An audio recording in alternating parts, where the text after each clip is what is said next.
Mais um projeto de lei que impacta na vida das gestantes e dos empregadores foi protocolado na Câmara dos Deputados.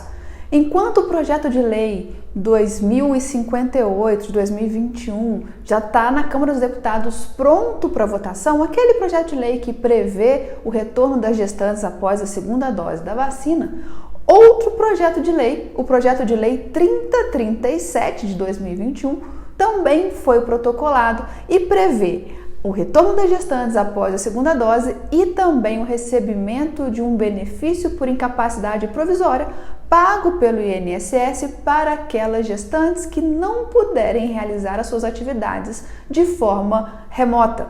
Eu te explico tudo isso agora. Vem comigo!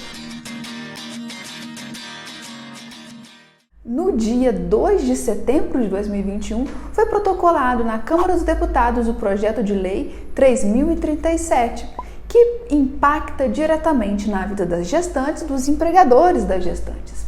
Resumindo, foi publicada a Lei 14.151, que prevê o afastamento das gestantes de todas as atividades presenciais enquanto durar o estado de necessidade causado pela pandemia da Covid-19.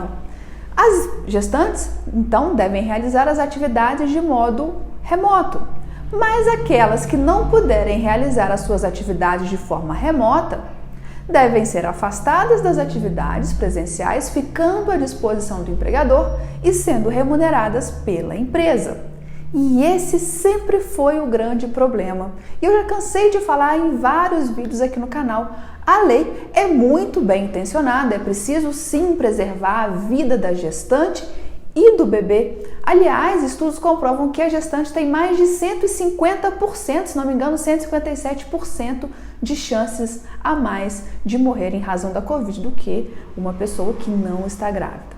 Bom, a lei foi publicada e muitos empregadores, tendo em vista esse ônus que lhe foi imposto, optaram por suspender o contrato de trabalho da gestante enquanto estava em vigor a medida provisória 1045.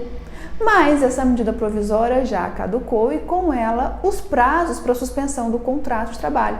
Ou seja, o empregador não tem mais essa possibilidade de suspender o contrato de trabalho da gestante. Havia até uma previsão no texto de conversão dessa medida provisória em lei que a gestante poderia estender o prazo da suspensão do seu contrato de trabalho até que ela entrasse no período de licença maternidade. Mas foi rejeitada essa medida provisória e não existe mais a possibilidade de suspender o contrato de trabalho da gestante, que continua devendo ser afastada, porque a Lei 14.151 ainda está em vigor. Ela não foi suspensa e ela não perdeu a vigência, ou seja, as gestantes devem permanecer afastadas das atividades laborais. O que a gente viu na prática após o fim do prazo de suspensão dos contratos de trabalho das gestantes foi muitas empresas convocando as gestantes de volta ao trabalho. Repito, a lei do afastamento da gestante continua em vigor. As empresas que convocam as empregadas gestantes para prestar serviços de forma presencial estão descumprindo a lei. Mas é claro que os impactos sofridos pela sociedade como um todo, pela Lei 14.151, já foram sentidos nesses poucos meses de vigência da lei. E foi para toda a sociedade, não foi só para as empresas. Inclusive, quem mais sofreu com isso foram os empregadores domésticos. Pensem comigo, porque a lei também protege as empregadas domésticas, elas também devem ser afastadas.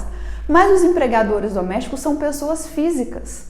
Na sua grande maioria aqui no Brasil são pessoas de classe média, que não têm toda a estrutura financeira de uma empresa e não têm condições de arcar com os custos de uma empregada doméstica em casa e outra para substituir essa empregada que faria o trabalho que a empregada doméstica não pode fazer de forma presencial. Então os empregadores domésticos sofreram muito. As empresas, dependendo, às vezes, pequenas empresas principalmente, quanto menor o negócio, maior foi o impacto sentido. Às vezes, pequenas empresas com 3 empregadas e as 3 grávidas. Eu já tive relato de uma empresa que tinha só 3 funcionárias e as 3 funcionárias grávidas, tendo que suspender o contrato dessas empregadas e convocarem outras. Mas depois acabou o prazo da suspensão, como que faz, De onde vai tirar o dinheiro para pagar essas gestantes? E também as gestantes sofreram impactos e as mulheres também, porque não se pode negar que um dos impactos sofridos foi a diminuição da contratação das mulheres em idade fértil. Claro que de forma velada, nenhum empregador vai dizer que não vai contratar a mulher, porque se ela engravidar, pode ocorrer de ter que afastá-la e ainda pagar a remuneração dessa empregada para ficar em casa. Lógico que não vai dizer isso, mas muitas empresas pararam de contratar mulheres em idade fértil. Outras empresas passaram inclusive a demitir mulheres em idade fértil no caso de uma eventual gravidez que pudesse ocorrer. Isso aconteceu e isso está acontecendo. Então, os impactos na sociedade, apesar da lei ser bem intencionada e prever corretamente o afastamento das gestantes das atividades presenciais, ela não deu nenhum subsídio aos empregadores, o que gerou impacto na sociedade como um todo. E como eu disse, não são só as empresas que sentiram e a sociedade. Muitas gestantes sentiram diretamente o impacto dessa lei de forma negativa, algumas com prejuízo na remuneração, principalmente aquelas que recebiam comissões, tiveram uma diferença porque elas não podem efetuar vendas à distância. Então, muitas pessoas sofreram. Inclusive, se você pensar bem, a lei ela é discriminatória porque ela protege apenas as empregadas gestantes. Ora, se a intenção da lei é se preservar a gestante, por que discriminar as outras gestantes que não são empregadas? As trabalhadoras autônomas, as diaristas, MEIs? Por que elas ficam de fora dessa proteção? Pelo simples fato de não serem empregadas? Então essa lei ela se mostra problemática em vários aspectos. Repito, a empregada gestante, a mulher gestante deve ser afastada das atividades presenciais porque isso é um risco muito grande à sua saúde e à do bebê. Mas da forma como a lei foi feita, isso a gente repete em vários vídeos, não foi bem feito. Aqui no canal a gente tem um vídeo falando sobre o projeto de lei 2058, aquele que prevê o retorno das gestantes às atividades presenciais após a segunda dose ou a dose única da vacina contra a Covid-19. Se não assistiu, o card está aqui em cima, não deixe de assistir. Esse projeto de lei já está pronto para ser votado na Câmara. Aberta a sessão, ele pode ser votado a qualquer momento e eu vou te dando notícia sobre a tramitação desse projeto de lei. Mas, paralelamente a esse projeto de lei que já está pronto para ser votado na Câmara, agora no mês de setembro foi protocolado o projeto de lei 3037, que prevê duas novidades. Uma também é o retorno das gestantes às atividades presenciais após a segunda dose ou a dose única da vacina. E outra novidade importantíssima e que faz toda a diferença: prevê a possibilidade das gestantes que não podem realizar suas atividades de forma remota, que elas sejam afastadas das atividades presenciais, mas elas recebam a remuneração não mais paga pela empresa, e sim pelo INSS, uma espécie de benefício por incapacidade temporária. Olha só como essa lei prevê alterações na Lei 2.213, lá que concede os benefícios do INSS, e também na Lei 14.151 e na CLT. Eu vou ler um trechinho dela para vocês. Em relação à alteração na Lei 8.213, olha só como passa a dispor. Artigo 59, parágrafo único da Lei 8.213 de 91. Desde que cumprido o período de carência, será devido benefício por incapacidade temporária para a segurada empregada gestante, inclusive a doméstica, que durante a emergência de saúde pública de importância nacional decorrente do novo coronavírus tenha que se afastar das atividades de trabalho presencial na forma do artigo 1º da Lei nº 14.151, de 12 de maio de 2021. Parágrafo 10.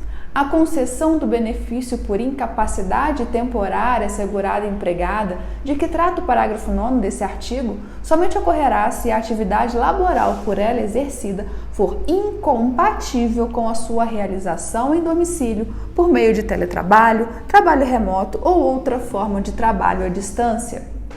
Parágrafo 11. O benefício a que se refere o parágrafo 9º desse artigo terá o seu pagamento cessado com o início do recebimento do salário maternidade pela segurada ou pelo encerramento do estado de emergência de saúde pública de importância nacional em decorrente da infecção humana pelo novo coronavírus, SARS-CoV-2.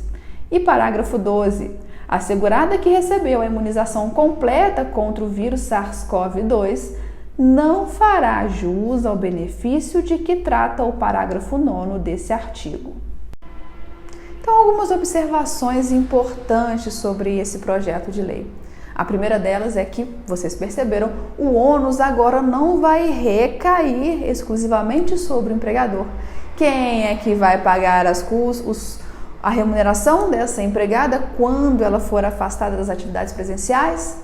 O INSS e não mais o empregador.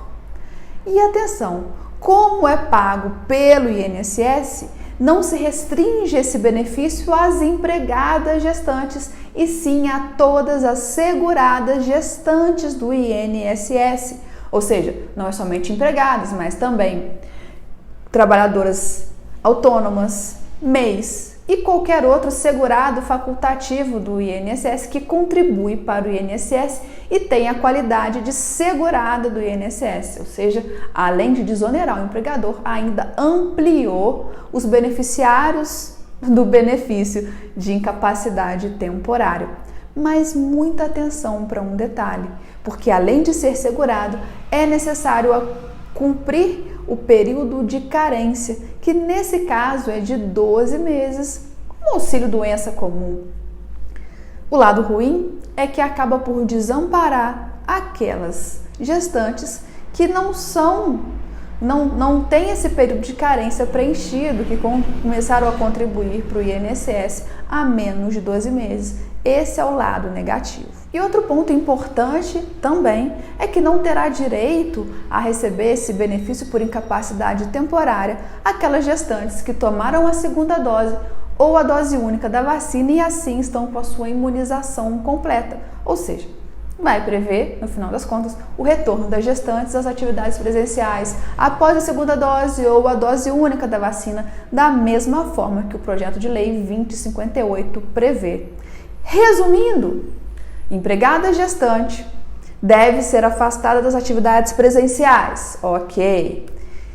Se não for possível a realização das atividades em home office ou qualquer outra forma de trabalho remoto, elas vão receber o benefício por incapacidade temporária paga pelo INSS se elas forem seguradas do INSS e tiverem cumprido o período de carência de 12 meses.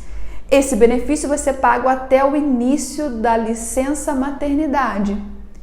E a partir do momento que a gestante tomar a segunda dose ou a dose única da vacina contra a Covid-19 completar os 15 dias para a imunização completa, é cessada a possibilidade de receber esse benefício pelo INSS. E como eu disse, esse projeto de lei 3037 prevê alteração na lei 8.213 para prever a possibilidade de pagamento do benefício por incapacidade temporária gestante e também alterações na lei 14.151. Olha como ficaria a redação caso seja aprovado esse projeto de lei, como fica a redação da lei 14.151.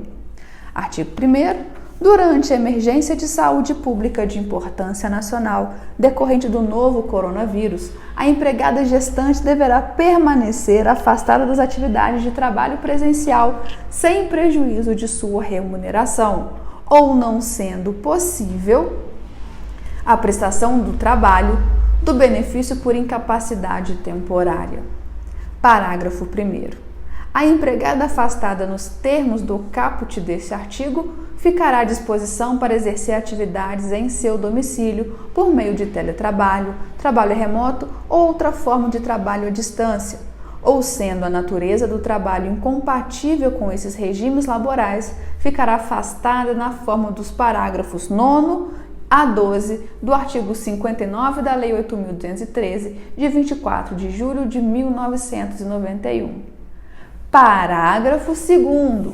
A empregada gestante, após o recebimento da vacinação completa contra a Covid-19, poderá retornar à atividade presencial.